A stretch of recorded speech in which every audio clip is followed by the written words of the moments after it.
పద్మా దేవేందర్ రెడ్డికి ఆ కాంగ్రెస్ లో నిలబడడానికి ఏమైనా పోలిక ఉందా?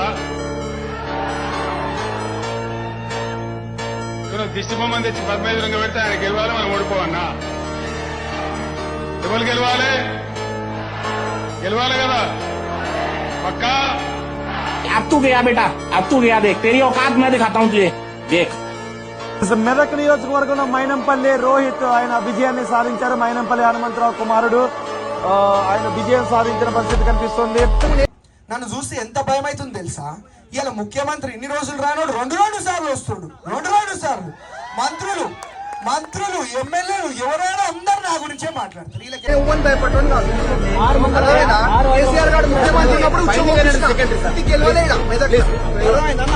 గులాబీ మొక్క అంటూ కొట్టినట్టు చాలా జాగ్రత్తగా పద్ధతిగా కొట్టాడురా. అది మగాడురా.